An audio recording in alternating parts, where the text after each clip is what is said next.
Hello दोस्तों, स्वागत है आपका। देखिए, एक मिनट। ठीक है,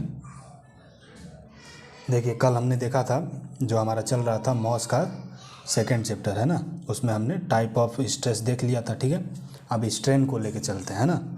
देखिए ये दूसरी वीडियो है, ठीक है, और इसके बाद मैं कोशिश करूँगा कि जो आपका डेरिवेशंस हैं, जितने भी सारे डेरिवेशंस हैं वो सब कवर करा लिए जाएँ अगले वीडियो में। ठीक है, क्योंकि डेरिवेशंस पूछे जाते हैं। ठीक है, स्टार्ट करें। देखिए स्ट्रेन, स्ट्रेस तो हमने देख लिया, टाइप ऑफ स्ट्रेस कितने होते हैं, क्या है, वो सब देख लिया। दूसरा जो टॉपिक था वो हमारा स्ट्रेन था, है ना। तो स्ट्रेन देखते हैं क्या है। पहले तो स्ट्रेन का फॉर्मूला देख लीजिए। स्ट्रेन को ई से पहले डिनोट करते हैं हम, ठीक है ना। इसका सिंबल क्या है, ई है। ठीक है, इसका फॉर्मूला है डेल्टा एल बटा में एल, यानी लंबाई में वृद्धि बटा में वास्तविक लंबाई। ये स्ट्रेन का फॉर्मूला है। ठीक है, इसे याद रखें, स्क्रीनशॉट ले लें। ठीक है, इसे डायरेक्ट स्ट्रेन भी कहते हैं। स्ट्रेन को हम क्या कहते हैं, डायरेक्ट स्ट्रेन भी कहते हैं। ठीक है, वो कैसे, वो समझते हैं, आइए। ठीक, देखिए इसमें पहले ही कहा है कि इस पे अक्षीय भारीय बल लगता है, यानी जो अक्ष है ना उसके मिडिल पे इसका भार हमेशा लगता है। ठीक है, जो अक्ष है उसके हमेशा मिडिल पे भार लगता है। बात समझ में आ रही है? बात समझ में आई? जैसे ये यहाँ पे लटका है तो इस पे भार लगाएंगे तो इसके लंबाई में कुछ ना कुछ वृद्धि होगी। ठीक है ना, चौड़ाई घट जाएगा और लंबाई थोड़ा सा बढ़ जाएगा। ठीक है, अगर नीचे से हम भार खींचते हैं तो इसकी चौड़ाई थोड़ी सी कम हो जाएगी, जैसा कि ये डॉट डॉट करके दिखाया गया है ना, और लंबाई बढ़ जाएगी। ठीक है, यहाँ पे भी अगर ऊपर से हम ऐसे दबाएं इसे तो इसकी जो लंबाई है वो थोड़ी सी यहाँ तक आ जाएगी, घट जाएगी जहाँ तक डॉट डॉट है। ठीक है, और चौड़ाई थोड़ी सी बढ़ जाएगी। ठीक है, यहाँ पे दिखाया भी गया है कि यहाँ से यहाँ जो लंबाई में वृद्धि हुई है उसे ही हम डेल्टा एल कहते हैं। ठीक है, और जो वास्तविक लंबाई थी पहले वो एल है। यही फॉर्मूला यहाँ पे रख के स्ट्रेन को निकाल लेना है। ठीक है, समझ में आ गया? स्ट्रेन यहाँ पे भी लिखा है, देखिए, माप में परिवर्तन बटा में वास्तविक लंबाई को ही जो बल लगाने पे जो उसके माप में परिवर्तन होता है और उसकी वास्तविक लंबाई के अनुपात को ही हम विकृति या स्ट्रेन कहते हैं। और स्ट्रेन में जो भारी बल लगता है वो अक्ष पे लगता है। ठीक है ना, बात समझ में आ रहा? अभी आगे भी देखेंगे इसका। ठीक है, आइए मेन फॉर्मूला याद रखिए। और ये पूछेगा क्या कहते हैं, अगर आपसे पूछे कि स्ट्रेन कहते किसे हैं, तो सिंपल सा कि माप में जो परिवर्तन, जब किसी वस्तु पे हम भार लगाते हैं तो उसके माप में कुछ ना कुछ परिवर्तन होता है, लंबाई में कुछ ना कुछ परिवर्तन होता है ना, तो उसकी लंबाई में परिवर्तन और उसके वास्तविक लंबाई के अनुपात को ही हम क्या कहते हैं, विकृति कहते हैं। ठीक है, स्ट्रेन कहते हैं। चलिए स्क्रीनशॉट ले लें। ठीक है, आगे बढ़े। देखिए अगला, इसका यूनिट और डायमेंशन देख लेते हैं, मात्रक या बीमा। ठीक है, तो जो स्ट्रेन है यह मात्रकहीन राशि है। ठीक है ना, बीमाहीन राशि है। मात्रक और बीमा एक ही बात है, जिसका मात्रक नहीं होगा बीमा भी नहीं होगा उसका, है ना। तो ये बीमाहीन राशि है, और बीमाहीन राशि को ही हम टेंसर कहते हैं। समझ में आया? बीमाहीन राशि है और ये टेंसर राशि है। ठीक है, बात समझ आई? टेंसर है मतलब इसमें एक परिमाण है होंगे और दो दिशा होंगे। ठीक है, एक परिमाण होगा और दो दिशा होगा, इसीलिए इसे टेंसर राशि कहते हैं स्ट्रेन को। ठीक है, इतना बात याद रखिए, ये पूछ सकता है आपको, है ना, कि स्ट्रेन कौन सी राशि है, तो वो टेंसर राशि है। ठीक है, चलिए, उनकी बीमा उमा को कुछ नहीं होता, इसका मात्रक भी नहीं होता, बीमा भी नहीं होता, कुछ नहीं होता। ठीक है, अब देखिए, अब हम पढ़ते हैं टाइप्स ऑफ स्ट्रेन, है ना। स्ट्रेन के कितने प्रकार हैं वो देखते हैं। ठीक है, देखिए टाइप ऑफ स्ट्रेन की अगर बात करें हम, तो ये आपके 4 प्रकार के होते हैं। ठीक है, चौथा दिख नहीं रहा है, कोई नहीं, अभी दिख जाएगा, 1 मिनट। 4 प्रकार के दिख गया। ठीक है, जो स्ट्रेन होते हैं वो 4 प्रकार के होते हैं। स्ट्रेस हमारा 5 प्रकार का था, 5 प्रकार दिख लिया। स्ट्रेन कितने प्रकार के हैं? 4 प्रकार के। ठीक है, तो कोशिश रहेगी कि इस लेक्चर में आपका जो है स्ट्रेन कंप्लीट कर दें। ठीक है, चारों पार्ट्स, क्योंकि देखिए मैंने पहले से ही लिख रखा है। आप लिख के आपको समझाऊंगा तो आप क्लास 5 के बच्चे हो नहीं, है ना। लिख लिख के समझाऊंगा, झूठ मूठ का टाइम वेस्ट होगा, आधे घंटे का वीडियो 1 घंटे में कंप्लीट होगा, तो वो सब तो करना नहीं है यहाँ पे, ठीक है। तो इसीलिए पहले से ही लिख के रखा हूँ, बस देखिए और समझिए, ठीक है। कौन कौन से टाइप हैं? लॉन्गिट्यूडनल स्टेन यानी अनुदैर्ध्य विकृति, पार्श्व विकृति, कर्तन विकृति, आपतन विकृति, ये इंग्लिश में shear strain, lateral strain, volumetric strain सब है, ठीक है, 4 टाइप के। अब आगे देखें एक एक करके चारों को, है ना।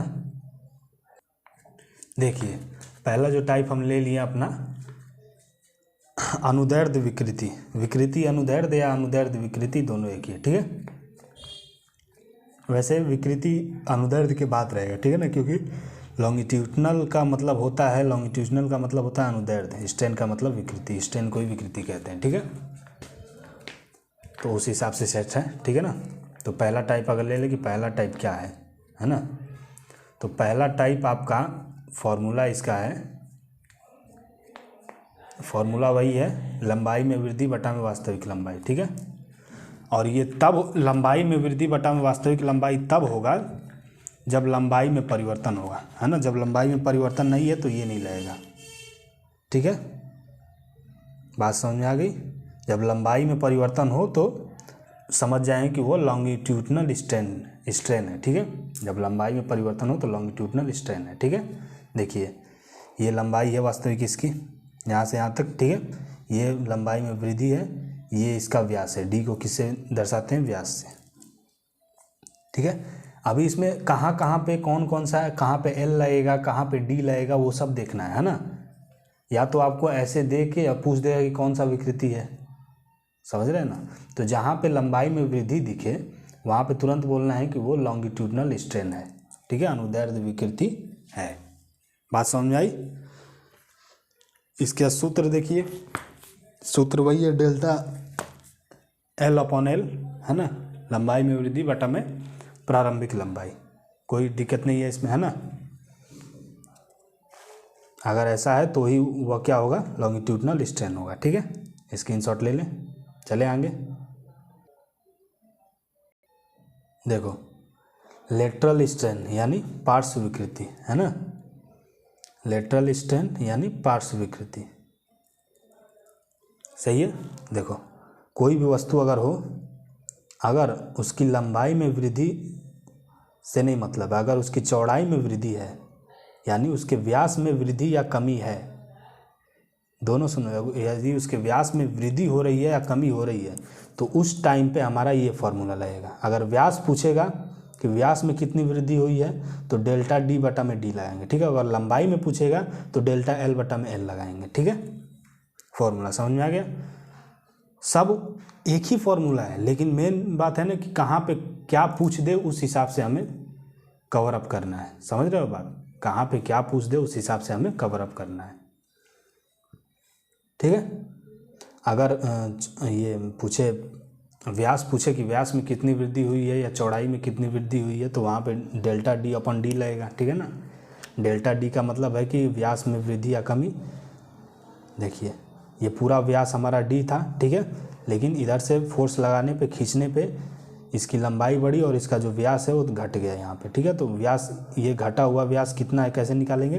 पूरे में से जो है ये छूटा है, इन दोनों को माइनस करेंगे तो हमारा रियल में जितना ये हुआ है वो मिल जाएगा, ठीक है। यहाँ पे डी माइनस डेल्टा डी भी लिख दिया हम, क्लियर है? देखिए सिंपल सिंपल चीज़ें, ज़्यादा इसमें ये है नहीं, है ना, इसीलिए मैंने लिख रखा था, क्योंकि ये सब चीज़ें ज़्यादा आपको एक्सप्लेन करने की ज़रूरत है नहीं, आप तो देख के भी समझ सकते हैं, है ना। तो बस वही बात है। देखिए यहाँ पे लिखा है जब बल लगाने पर व्यास में परिवर्तन हो उसे लेटरल स्ट्रेन कहते हैं, ठीक है। ये भी पूछ सकता है कि ये दे के पूछे कि कौन सी विकृति है बताओ, तो हम बता दें कि अगर व्यास में परिवर्तन दे के पूछा है तो लेटरल स्ट्रेन है, ठीक है। और लंबाई में अगर परिवर्तन दे के पूछे तो लॉन्गिट्यूडनल स्ट्रेन है यानी अनुदैर्ध्य विकृति है। क्लियर है? कोई दिक्कत नहीं होनी चाहिए, है ना। चलिए इसका फॉर्मूला देखिए, फॉर्मूला है आपका लेटरल है तो ई लेटरल डेल्टा डी अपन डी, व्यास में परिवर्तन बटा में वास्तविक व्यास, ठीक है। व्यास की बात करें तो ये वाला फॉर्मूला हम लगा देंगे, ठीक। कोई दिक्कत इसमें नहीं होनी चाहिए आपका, है ना। कोई दिक्कत हो कमेंट में बता दिया करो, ठीक है। देखिए अगला टाइप का जो हमारा है वो है शेयर स्ट्रेन, ठीक है। कौन सा है? शेयर स्ट्रेन, है ना। देखिए शेयर स्ट्रेन में ये वाला चीज़ ये गलत है, ठीक है, मैंने काटा हुआ है, ये है ही नहीं, गलती से हो गया, ठीक है। शेयर स्ट्रेन, आइए शेयर स्ट्रेन को देखते हैं। शेयर स्ट्रेन में क्या कहा है कि किसी वस्तु पर लगे कर्तन बल शेयर बल के कारण उत्पन्न विकृति को कर्तन विकृति कहते हैं। शेयर स्ट्रेन को ही हम कर्तन विकृति कहते हैं। प्रतिबल, यार गलत लिख दिया ना, प्रतिबल कहाँ से आएगा, सॉरी विकृति है, ठीक है, विकृति है, ठीक है। कर्तन विकृति यानी शेयर स्ट्रेस। कहने का मतलब है कि कोई भी वस्तु अगर रखी है ऐसे, ठीक है, इस पर हम अगर भार लगाते हैं तो कई वस्तुएं ऐसी होती हैं ना कि जो अगर ऊपर से हम फोर्स लगाएं तो कई वस्तुएं ऐसी होती हैं कि जो पूरा यहाँ से नहीं हटती, ठीक है, उसका कुछ ही भाग यहाँ से विचलित होता है। तो विचलित होने के कारण वो सीधा जो वस्तु रखा है वो थोड़ा सा ऐसे टेढ़ा हो जाता है, जैसे ये हो गया ना, ऐसे टेढ़ा हो जाता है। बात समझ रहे हो? जैसे मैंने ये अगर वस्तु रखा है, ऐसी वस्तु है, ये पेन नहीं है, समझ लो कि यही वाली कोई इसी टाइप की कोई वस्तु है, ठीक है, यहाँ पे अच्छे से चिपका हुआ है, ठीक है, फिर भी हमने इधर से अगर लगाया ऐसे तो ये यहाँ से नहीं हट रहा है ना, यहाँ तो चिपका है, लेकिन बल लगाने के कारण ये ऐसे हो गया, ये टेढ़ा हो गया, ठीक है। बात समझ आई? वही चीज़ यहाँ पे कह रहा है, टेढ़ा हो गया, ठीक है। तो टेढ़ा होने के कारण जो पहले वस्तु थी और जो टेढ़ा होने के बाद है, इन दोनों के बीच में एक कोण बनता है, ठीक है, जिसे डेल्टा मान लेते हैं, है ना। तो अब इनमें निकालना है कि इसकी लंबाई कितनी है और ये वृद्धि कितना हुआ है या कमी कितना हुआ है, ठीक है, विस्थापन कितना हुआ है। ये निकालने के लिए आपको ये वाला फॉर्मूला चाहिए, ए बी डैश। एक देखो ना आप, यहाँ पे नहीं बन जा रहा ये त्रिभुज, बन गया। तो tan का फॉर्मूला क्या होता है? लंब बटा कर्ण, है ना। तो लंब क्या है आपका? लंब क्या है? ये कोण है ना, तो इसके सामने वाला लंब होता है, यानी ये वाला आपका लंब है, ठीक है, लंब। क्लियर है? ये वाला लंब है और लंब बटा में कर्ण, कर्ण क्या है? कर्ण आपका ये हो जाएगा, ठीक है। बात क्लियर है? आपने पढ़ा है ये सब ज़्यादा एक्सप्लेन करने की ज़रूरत नहीं है, कैसे क्यों क्या, ये सब पढ़ा है, ठीक है। तो ऐसे करेंगे तो ये हमारा मतलब कितने कोण पे मुड़ा है वो भी निकल जाएगा और प्लस कितना वृद्धि हुआ है वो भी हमें पता चल जाएगा, ठीक है। कितना मुड़ा है कितने एंगल पे वो भी पता चल जाएगा, ठीक है। वैसे ही यहाँ पे भी है, यहाँ पे भी d/1/cd, ठीक है, करके यहाँ का भी हम मान निकाल सकते हैं tan थीटा के फॉर्मूले पे। आपको पता है कि कोई सा भी अगर ऐसी सिचुएशन आती है उसमें ज़्यादातर हम tan का ही फॉर्मूला लेते हैं, ठीक है। इतना तो पता है ना कि ज़्यादातर हम किसका लेते हैं? tan का फॉर्मूला लेते हैं, है ना। तो वही चीज़ यहाँ पे की है हमने, ठीक है, कोई दिक्कत नहीं। अभी शेयर स्ट्रेन को अभी बाकी है, ठीक है ना, तो ये मत सोचिए। आइए देखते हैं अब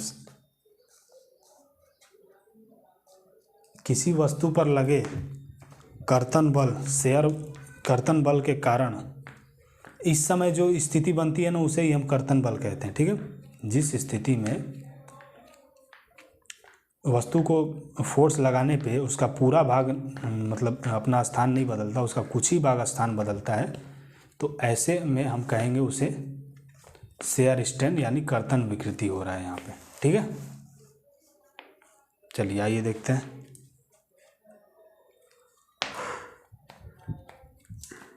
किसी वस्तु पर लगे कर्तन बल यानी शेयर फोर्स के कारण उत्पन्न विकृति को कर्तन विकृति कहते हैं। आ गया, है ना।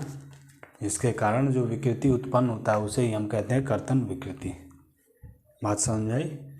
और विकृति क्या है और प्लस आपका स्ट्रेस क्या है, ये सारी चीज़ें मैंने पहले ही आपको बता दी है। अगर नहीं पता है तो आप इससे पहले वाले पार्ट में जाके आप देख सकते हैं, ठीक है। समझ आया बात? इससे पहले वाला जो पार्ट है उसमें आप स्ट्रेन और स्ट्रेस दोनों देख सकते हैं, उसका फुल वीडियो मैंने बनाया है, ठीक है। तो आप चैनल में जाएं और देख लें वहाँ से, ठीक। इसका अगर अगर परिभाषा पूछे आपसे तो यही वाला परिभाषा जो यहाँ पे लिखा है कि किसी वस्तु पर लगे कर्तन बल यानी शेयर फोर्स के कारण उत्पन्न विकृति को कर्तन विकृति कहते हैं। ठीक है, यहाँ पे ये इसका जो है वो क्या कहते हैं परिभाषा है। ठीक है, तो ये भी ध्यान में रखें, स्क्रीनशॉट ले लें इसका। ठीक है, फिर वही नीचे लिख रहा है कुछ कि यदि किसी वस्तु पर कर्तन बल यदि किसी वस्तु पर कर्तन बल कार्य करता है तो इससे उत्पन्न कर्तन प्रतिबल शेयर स्ट्रेस को किससे दर्शाते हैं? कर्तन प्रतिबल नहीं यार, कर्तन विकृति है, कर्तन बल है।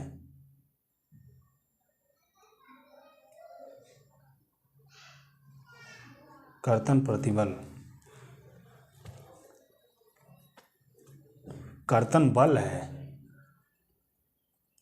समझा?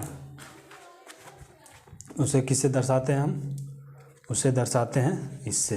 ठीक है, टाउ शायद कहा जाता है ना, इसे कहा जाता है, कुछ समझ में नहीं आ रहा ये टाउ की क्या, तो इसे कहा जाता है। ठीक है, बस इतना याद रखिए। इससे शेयर जो है आपका कर्तन बल, शेयर फोर्स, स्ट्रेस नहीं, शेयर फोर्स। ठीक है, तथा वस्तु के पदार्थ के कर्तन मापांक G के अनुपात को कर्तन विकृति कहते हैं। ठीक है, पास हो गया। फिर से एक बार देख लें। यदि किसी वस्तु पर कर्तन बल कार्य करता है तो इससे उत्पन्न कर्तन बल तथा वस्तु के पदार्थ के कर्तन मापांक G के अनुपात को कर्तन विकृति कहते हैं, जैसा कि यहाँ पे दर्शाया गया है। ठीक है, शेयर स्ट्रेन का फाइनली फार्मूला, मेन फार्मूला है। देखिए ज़्यादातर आप फार्मूले पे ध्यान दीजिए। ठीक है, हल्का फुल्का ये सब समझ के परिभाषा वगैरह समझ लें, लेकिन ज़्यादातर फोकस आपका फार्मूले पे ही आना चाहिए, क्योंकि डेरिवेशन इसमें बहुत ज़्यादा पूछे जाते हैं। और आपकी जानकारी के लिए बता दूं कि डेरिवेशन के लिए मोस्ट जो होता है वो होता है आपका फार्मूला। ठीक है, फार्मूला अगर याद रहेगा तो आप जो है आपका डेरिवेशंस भी इजीली कर ले जाएंगे। ठीक है, अगर फार्मूला आपको याद नहीं होगा तो डेरिवेशंस में बहुत सारी प्रॉब्लम्स आपको होंगी। ठीक है, तो इस बात का ध्यान रखें, है ना। तो शेयर स्ट्रेन का फार्मूला क्या है? शेयर स्ट्रेस बटा में मॉडुलस ऑफ, कह लीजिए कि कर्तन प्रतिबल उत्पन्न होता है इसमें, ध्यान रखिए। यहाँ पे मैंने ये कर्तन प्रतिबल ही है। ठीक है, कर्तन प्रतिबल ही है। कर्तन प्रतिबल दे दे या कर्तन बल दे दे, ठीक है ना, दोनों एक ही है, बात याद रखिएगा। कर्तन प्रतिबल और कर्तन बल दोनों एक ही है। ठीक है, तो कर्तन बल लगेगा तो उसे ही कर्तन प्रतिबल के स्थान पर हम लिख सकते हैं। ठीक है, तो फॉर्मूला क्या है शेयर स्ट्रेन का? कर्तन प्रतिबल बटा में कर्तन मापांक। सवाल में दिया रहेगा आपको दोनों। ठीक है, उस हिसाब से निकालने, तीनों में से दो दिया रहेगा आपको और इसी फॉर्मूले पे रख के निकालना होगा। ठीक है, कोई दिक्कत कोई परेशानी आपको नहीं होनी चाहिए यहाँ पे, है ना। चलिए अब चौथे टाइप की तरफ चलें। देखिए चौथा हमारा है वॉल्यूमेट्रिक स्ट्रेन। क्या है? वॉल्यूमेट्रिक स्ट्रेन यानी आपतन विकृति। बात समझ आई? वॉल्यूमेट्रिक स्ट्रेन यानी आपतन विकृति। आपतन विकृति के बारे में अगर हम पढ़ें तो इसका जो परिभाषा है वो आपके सामने प्रस्तुत है। किसी वस्तु पर लगे बलों के कारण वस्तु के आपतन में हुए परिवर्तन तथा वस्तु के वास्तविक आपतन v के अनुपात को आयतन विकृति यानी वॉल्यूमेट्रिक स्ट्रेन कहते हैं। समझ आया? आयतन में जब परिवर्तन हो, ठीक है ना, जैसे कोई बॉक्स ले लें, जैसे ये बॉक्स यहाँ पे है, ठीक है, ये बॉक्स, इसके आयतन में परिवर्तन जितना हो, टोटल परिवर्तन तथा इसके आयतन में टोटल परिवर्तन तथा इसका वास्तविक आयतन के अनुपात को हम क्या कहते हैं? उसे कहते हैं वॉल्यूमेट्रिक स्ट्रेन। क्लियर? कोई परेशानी आपको नहीं होनी चाहिए। यहाँ पे बिल्कुल सिंपल चीज़ें हैं, ज़्यादा इसमें हार्ड नहीं है ना। ठीक है, वॉल्यूमेट्रिक स्ट्रेन का फॉर्मूला आपके पास ये रहा, चेंज इन वॉल्यूम अपॉन में ओरिजिनल वॉल्यूम। ठीक है, और वॉल्यूम कैसे निकलेगा? वॉल्यूम के लिए ये फॉर्मूला है लंबाई चौड़ाई इंटू ऊंचाई। ठीक है, समझ में? टी नहीं है यार, एच है वहाँ पे, है ना। तो इस हिसाब से वॉल्यूम निकाल लेंगे, वॉल्यूम में कितना चेंज है वो निकाल लेंगे। वॉल्यूम में चेंज कैसे निकलेगा? वास्तविक लंबाई बटे वॉल्यूम में चेंज आपका निकल जाएगा। ठीक है, दिया रहेगा, शायद नहीं भी दिया रहेगा तो निकाल लीजिएगा। वास्तविक वॉल्यूम में से जो वो घटा है ना उसे माइनस कर देंगे तो कितना वॉल्यूम, कितने वॉल्यूम में कितना परिवर्तन हुआ है वो पता चल जाएगा। ठीक है, उस हिसाब से हम कर देंगे। कोई दिक्कत, कोई टेंशन वाली बात नहीं होनी चाहिए आपको, है ना। ये आपका रहा, आप स्क्रीनशॉट ले लें इसमें। ठीक है, अब आइए कुछ नोट वाली चीज़ें लिख लें। भाई साहब क्या नोट करने को कह रहे हैं देख लीजिए। यहाँ पे देखिए, स्ट्रेस हमेशा अंदर से उत्पन्न होता है, जो प्रतिबल है वो हमेशा अंदर से उत्पन्न होता है। ठीक है, बाहर से जो लगता है उसे एक्सटर्नल क्वांटिटी कहते हैं, जो अंदर से उत्पन्न होता है उन्हें इंटरनल क्वांटिटी कहते हैं। ठीक है, बाहर से जो बल लगता है उसे एक्सटर्नल क्वांटिटी, जो अंदर से लगता है विरोध करते टाइम जो बल लगता है उसे इंटरनल क्वांटिटी कहते हैं। ठीक है, क्लियर? स्क्रीनशॉट ले लें। चलिए अब देखिए, चारों हो गए वॉल्यूमेट्रिक स्ट्रेन जितने प्रकार के हैं सारे मैंने दिखा दिए आपको, सारे अच्छे से समझा दिए। अपने कॉपी पे नोट्स बनाते रहिए आप लोग। ठीक है, अब चलिए आगे देखें।